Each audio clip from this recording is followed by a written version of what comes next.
Les médecins ont radicalisé leur mouvement de grève. À Mamaemo par exemple, les morts s'en suivent. Les malades qui tiennent encore lancent un SOS à l'endroit des décideurs. Les deux chambres parlementaires ont ouvert ce lundi la session ordinaire de septembre. Elles attendent de l'exécutif deux projets, la loi d'amnistie et la loi budgétaire pour 2014.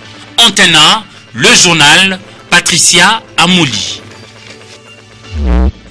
Merci de rejoindre nous en ce début de semaine pour vous informer, mesdames, messieurs. Bonsoir. Fini les services minimums dans les hôpitaux publics. Le médecin affilié au syndicat national de médecins viennent de décréter ce lundi 16 septembre 2013 la polarisation de leur mouvement des grèves. Sylvie Fortuné-Mboula et Safi Malemou ont fait le constat à l'hôpital général des références de Kinshasa et vous propose ce reportage.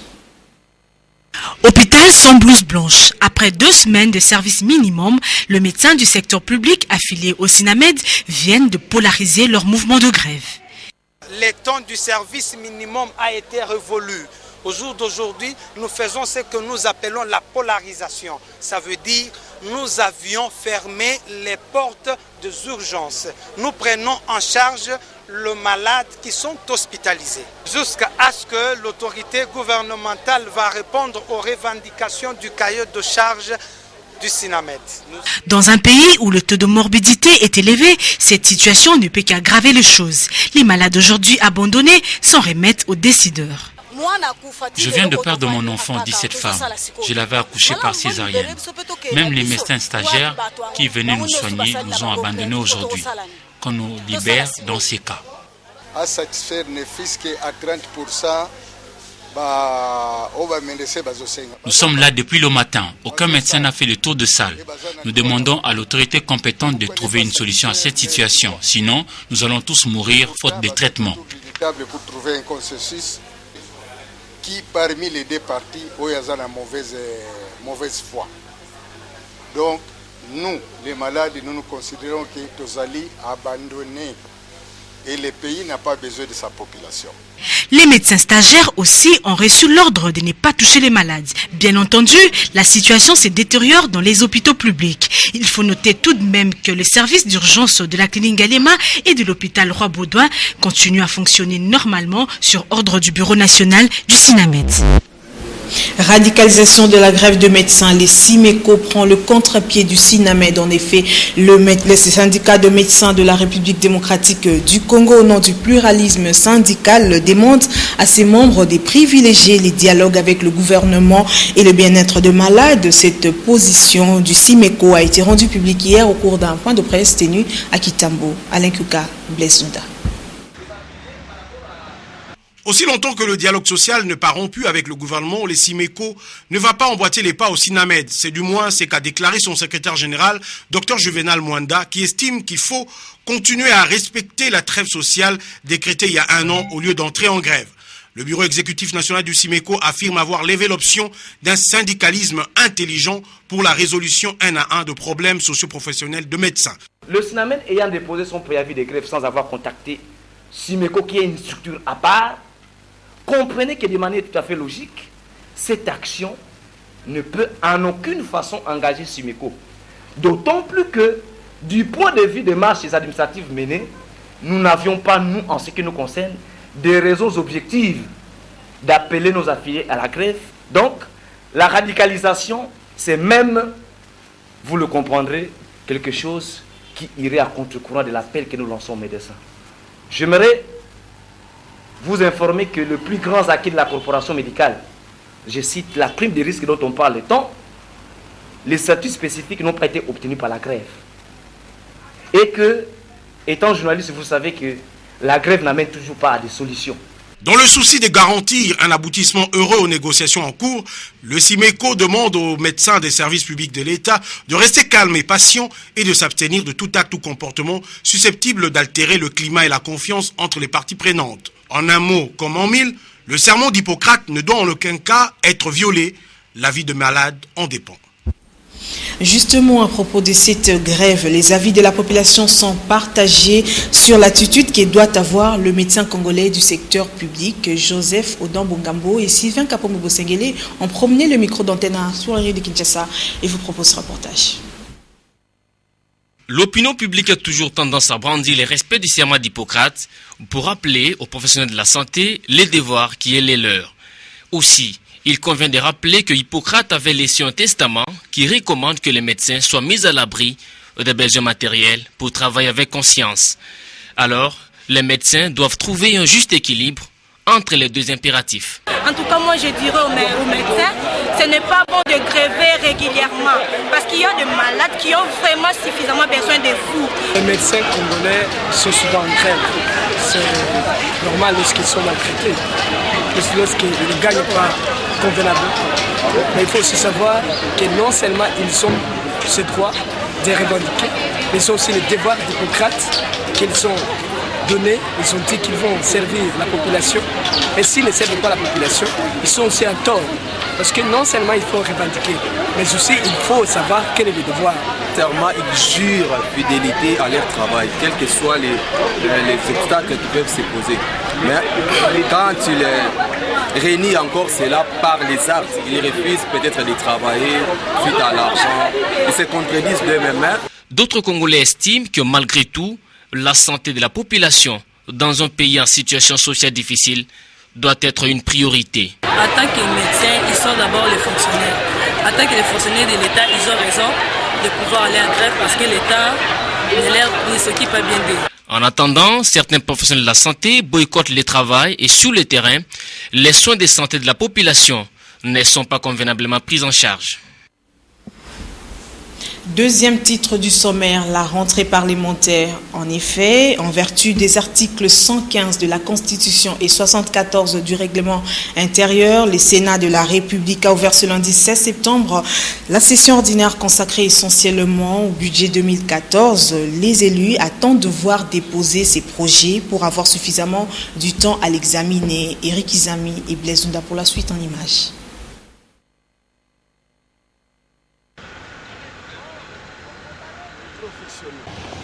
La session ordinaire de septembre 2013, ouverte lundi 16 septembre à la Chambre haute du Parlement, n'a pas occulté l'actualité en RDC. Les concertations nationales devront, au bout du rouleau, conduire à la cohésion nationale.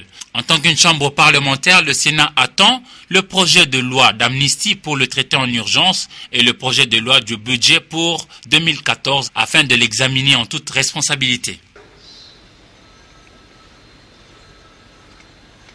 Mesdames et Messieurs les sénateurs, la présente session permet un examen approfondi du projet de loi financier.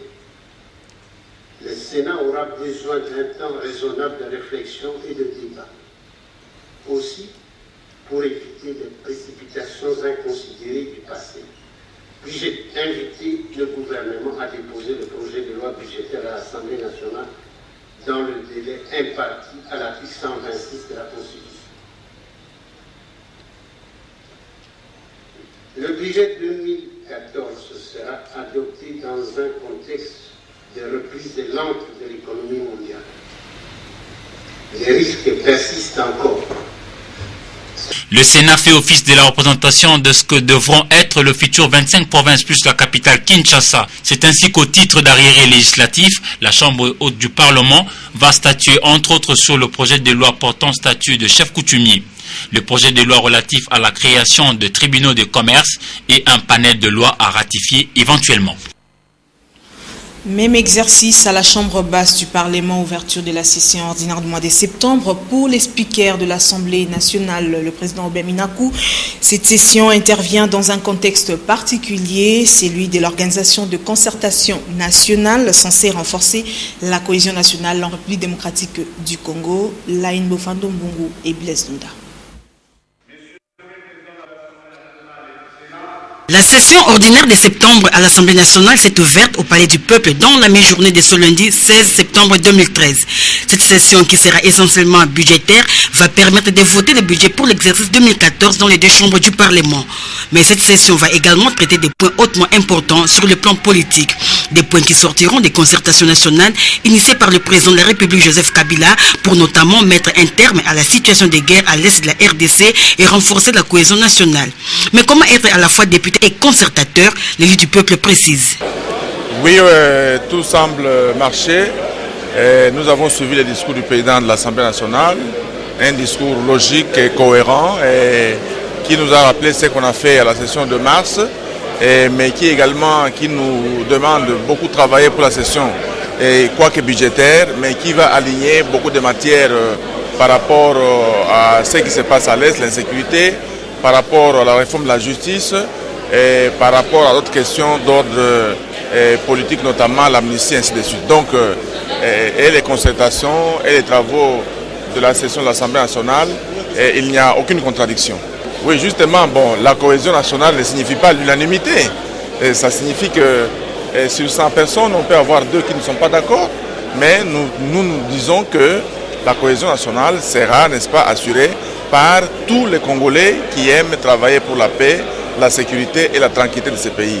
Et ceux qui sont en dehors des concertations nationales, je pense qu'il n'est pas encore tard.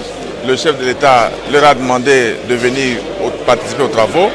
Le président de l'Assemblée a réitéré la même dimension politique. Et je crois qu'ils ont suivi.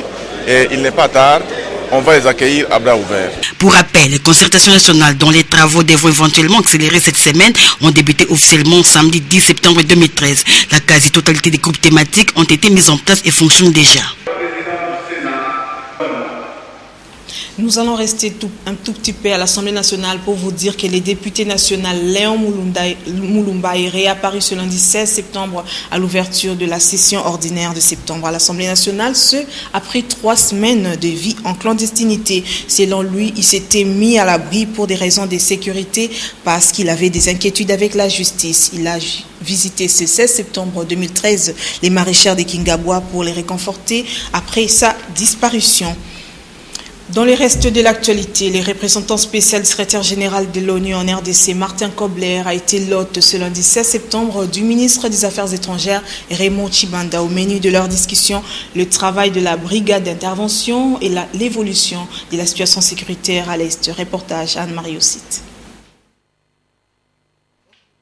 La situation sécuritaire dans l'Est de la République démocratique du Congo et les interventions de la brigade ont constitué l'essentiel des échanges entre Raymond Tshibanda, ministre des Affaires étrangères, et Martin Kobler, patron de la MONUSCO. Voilà, nous avons eu un entretien très ouvert avec monsieur le ministre des Affaires étrangères. Moi, j'ai aussi parlé avec les autres à Kampala aussi, et nous avons échangé nos vues, parce que nous, comme MONUSCO, nous avons la politique de chercher une solution durable. Mais une solution durable qui est aussi bien pour le Congo, parce que l'histoire ne doit pas se répéter. Et de la part de la MONUSCO, je suis très clair. Notre politique est de vous assister, de restituer l'autorité de l'État congolais dans chaque mètre carré de votre pays.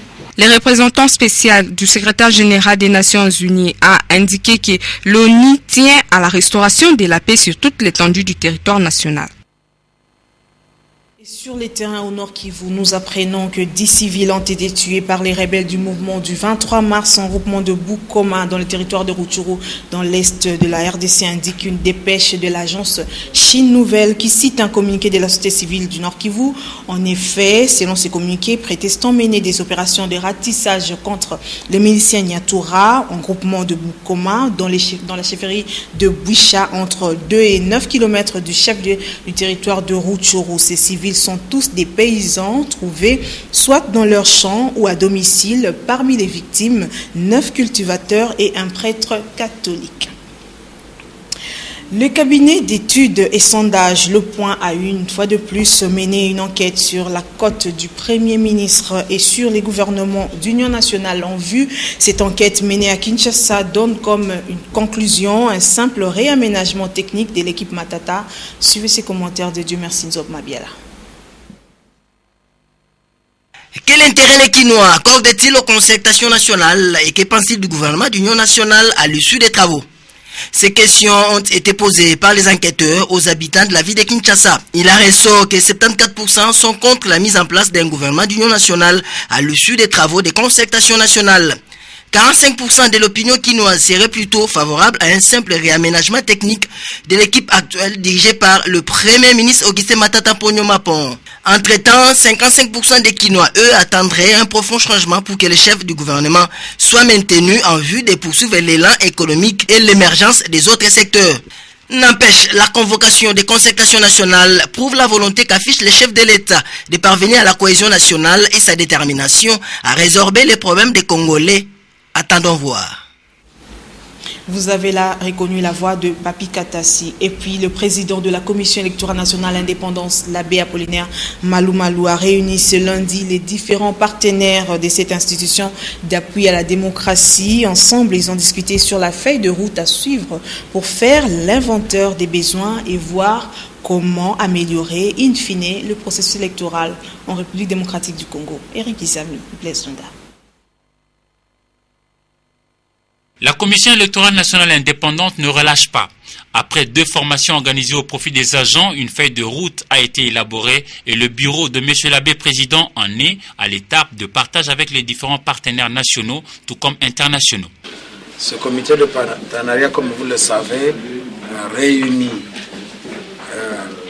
le gouvernement de la République démocratique du Congo, les partenaires qui soutiennent le cycle électoral en République démocratique du Congo et les membres du bureau de la CENI.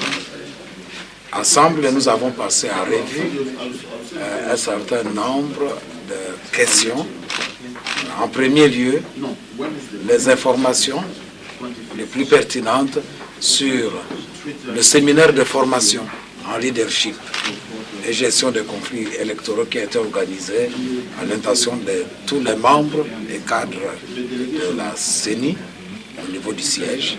Il est vrai que c'est au gouvernement congolais de financer le gros du budget pour poursuivre le processus électoral, mais avec également le soutien des autres.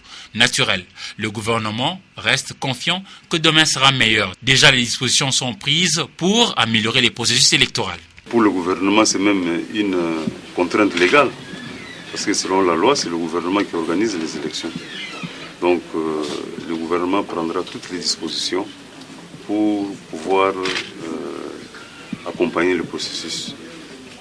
De nombreuses voix s'élèvent déjà pour fustiger les dépassements de délai de mandature. Ainsi, dès 2014, les Congolais devront encore aller aux urnes pour les élections provinciales, municipales, urbaines et locales.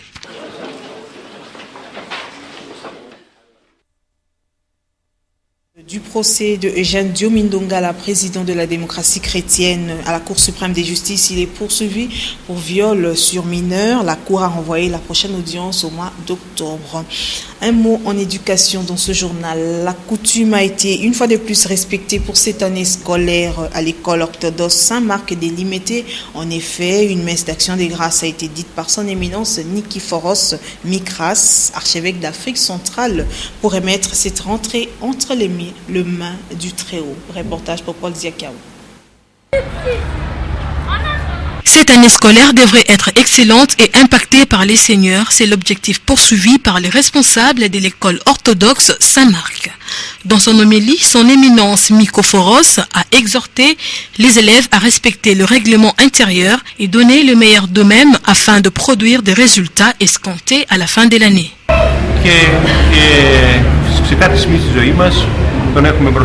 Et à tout moment de notre vie, nous l'avons devant nous. En même temps, cet événement nous rappelle que chacun de nous doit à tout moment lever la croix, qu'il puisse monter personnellement à Golgotha et qu'il puisse aboutir à la résurrection. À la fin de la messe, toutes les salles de classe, bureaux de l'école et même la toilette ont été bénies à l'eau par le curé de la paroisse. Pour rappel, la communauté hellénique, à travers son don à la métropole, est la cause de la formation de plus de 700 élèves. Il a été recommandé aux enseignants de se focaliser à la vertu, car la science sans la vertu ne sert à rien.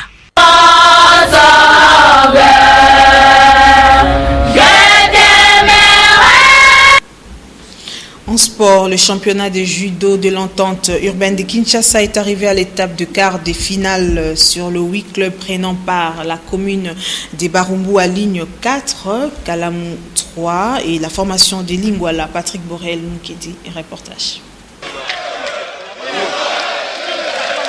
4 combats des quarts de finale organisés le week-end dernier par l'entente urbaine de judo Kinshasa Est ont tenu en haleine le féru de la discipline chère à Jigoro Kano. Le samedi 14 septembre, le judo club Lingwala de Maître Saito s'est imposé 3-2 devant Kauka de Kalamou. Les derbys de la commune de Barumbu a vu Saint-Robert brûler la politesse à Saint-Paul 5-0. Les dimanches, le judo club Tonia Tonia de Kauka a battu difficilement le judo club Budokwai de Barumbu 3-2. Et à la seconde explication, Onatra de Barumbu a chuté sur le même score face à Molokai de Matongé.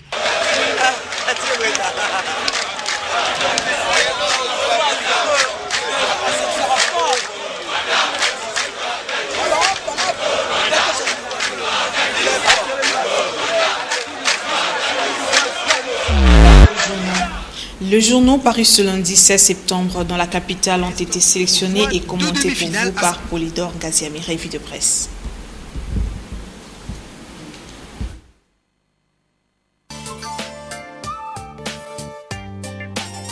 Les projecteurs de l'actualité en RDC restent braqués sur les concertations nationales dont les états généraux sont à pied d'œuvre. En effet, écrit le quotidien Les Dépêches de Brazzaville, les groupes thématiques débattent sur leurs matières respectives et en font la synthèse peu avant de prévoir des recommandations à soumettre au Présidium d'ici la fin des travaux. Et justement, à propos de ces concertations, les points publient les résultats du sondage réalisé autour de la question « Quel intérêt les Quinois accordent-ils aux concertations nationales et que pensent-ils du gouvernement de large union nationale après le lancement officiel des travaux ?» Selon la prospérité, la deuxième vague du baromètre, les points concertation donnent des indications moins favorables pour le volet communication des assises de Kinshasa. 72% des Quinois interrogés ne suivent pas le déroulement des travaux. Sur les 22% qui s'y intéressent, 9% seulement sont attachés en permanence contre 13% qui suivent de manière occasionnelle. En outre, note le quotidien, 31% des personnes intéressées jugent que le Présidium est consensuel. Par contre, 54% relèvent la partialité et l'opacité qui le caractérisent. Dans la même catégorie, poursuit-il, 67% des sondés pensent que les délégués aux concertations n'y sont que pour leur propre intérêt, allusion faite aux per diem et autres arrangements politiques. Par ailleurs, indique Forum des As, qui s'intéresse aux résultats du sondage sur le gouvernement de large union nationale, les Quinois demeurent opposés à l'initiative. Il y a un accroissement de 12% de la tendance négative. Le non passe de 62% à 74%. 45% de cette catégorie souhaitent un simple réaménagement technique de l'équipe Matata, tandis que 55% adhèrent à l'idée d'un profond changement pourvu que le chef du gouvernement soit maintenu en vue de poursuivre l'élan économique et l'émergence des autres secteurs. Mais malgré ce sondage fait remarquer la prospérité, des noms circulent déjà, c'est-à-dire des noms des personnalités qui pourraient être nommés Premier ministre. Parmi ces noms, Kamere et Kiakwama. Très peu de personnes parlent de Kengo Adondo pour ce poste, estimant qu'il n'a pas d'étoffe d'opposants. De leur côté, indique les points saillants, le collectif des députés nationaux élus de 2006 qui ont élaboré un mémorandum de qualité intellectuelle appréciable pour trouver des voies et moyens de sortir la RDC de la crise profonde dans laquelle elle est plongée depuis plus d'une décennie, propose des remèdes à chacune des thématiques à traiter au cours des concertations nationales. En fin de compte, il réclame la dissolution de toutes les institutions existantes. Et à la fin, il sollicite un quota représentatif pour les élus de 2006 aux concertations nationales qui ont réaffirmé au passage leur soutien à l'institution président de la République. Le billet hebdomadaire livre aussi dans ses colonnes les grands secrets de la concertation nationale. Parmi ces secrets, il cite la participation du M23 au gouvernement d'union nationale et dans toutes les institutions du pays, l'administration par ce mouvement des territoires conquis sous son contrôle actuel afin d'accélérer l'inondation démographique de la partie est du pays par les Tutsis rwandais du Rwanda et de la diaspora. Cette balkanisation de facto permettra à l'Ouganda et au Rwanda d'exploiter allègrement le pétrole du lac Albert et du parc Virunga, le coltan du Rutshuru et Bunagana, ainsi que le gaz méthane du lac Kivu.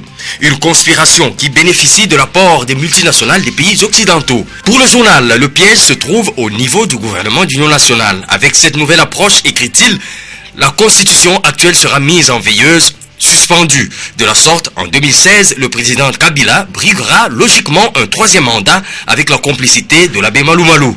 Le guide s'intéresse aux attitudes de la SADC et de la conférence internationale sur la région des Grands Lacs. Pour le quotidien, la SADC est plus préoccupée par la situation à l'est de la RDC que la conférence internationale sur la région des Grands Lacs.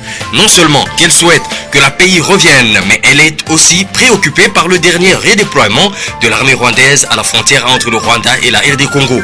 Les soucis de l'Afrique du Sud, du Malawi et de la Tanzanie, pays qui ont envoyé des troupes en RDC, et de voir, même par la puissance du feu, le M23 anéanti définitivement.